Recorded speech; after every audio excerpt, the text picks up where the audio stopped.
On over to you two. Okay, so hi, my name is May and this is Chloe, and we are a part of the production company called Anima Pictures. Today we are presenting our initial ideas for our A2 short film. Okay, so the overview of this presentation is going to tell you about our company name, our initial ideas of the overall plot of the film, our primary research, and our audience profile. So why Anima Pictures?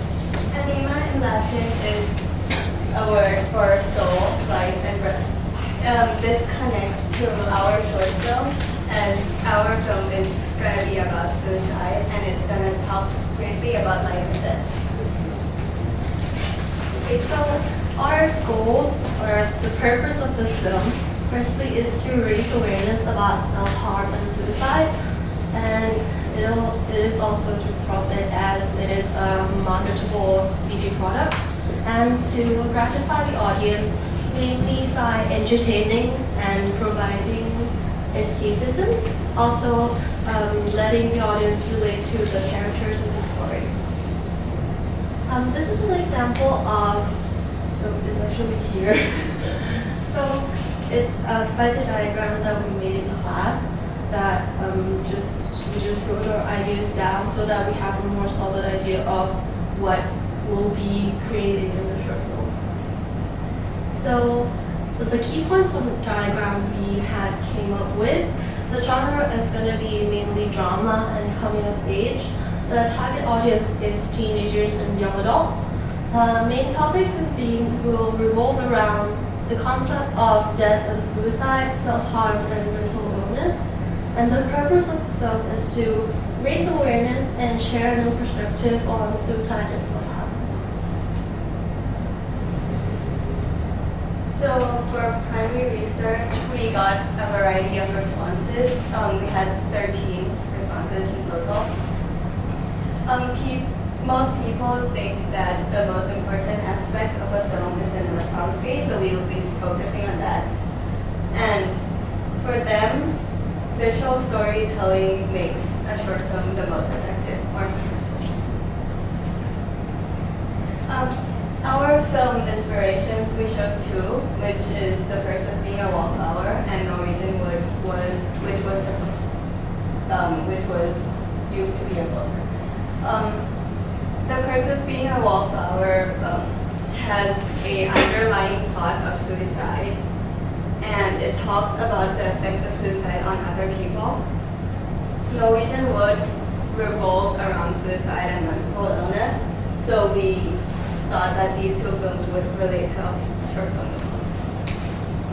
So our audience profile, the age we are looking for in our target audience will be mostly 16 plus, because we believe that's the age we start to learn about suicide, we start coping with a lot of stress in our life.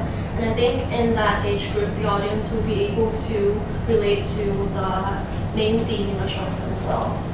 Ethnicity is going to be mainly Asian because we're in Thailand. Gender, we're not focusing on any gender because we believe that stress, mental illness, and suicide is a problem that can happen to anybody.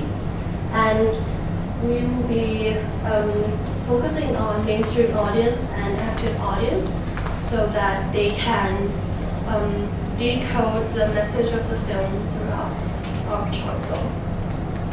Is there any questions?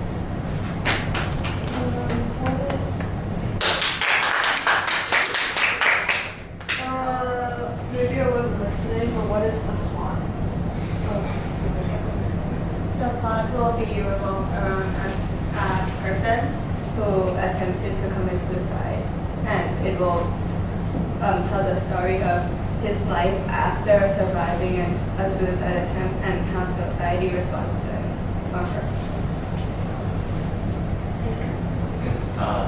Just carrying on from the response, how do you plan on making that more unique? Because we have seen advertisements like IPBS, Hypercontribute, or like things similar to that. Like, how would you make yours stand out from those groups? Like think one way to make our short film unique is we're gonna focus and tackle issues that we think affects our target audience in particular. For example, maybe like study or family issues. I think it will be easier for the audience to relate to our story in that way. Like more relatable issues. It also talks about the after effects and aftermath of suicide and how it affects the individual and how society's reaction to suicide affects the individual, which I don't think is talked about a lot. We only talk about suicide prevention, how to not make someone commit suicide, but we don't talk about how after they have already tried committing suicide, how we should respond to that. What are you going to add in, like the build up before the suicide as well? Or is it just like focusing on the aftermath? Okay, so although we are mainly focusing on the aftermath, we will take into consideration the level of the suicide in order to give the audience some background information. Any other questions? Will you actually will you show the suicide, or is that going to be like a reveal later on? Is that going to be part of the reveal? It will be symbolic. Well, we're trying to make the audience active audiences, so we will not tell them exactly what happened, but we will imply that it has already happened. Okay. Any other questions? Thomas? No? Okay, good. Did you have a question? Go on then. Sorry, Thomas, go. So how will you like imply that? Do you have any features that you would like to use? Color grading, props, and misunderstand like how the actor acts, and as well as how people react to them, how people see them, what they say to them. That will all tell you what is happening already. Will there be a lot of dialogue, or are you going to try and be quite minimal with the dialogue? Trying to be minimal. Okay. Good. Right, well done. Very good. Round of applause. Right, so that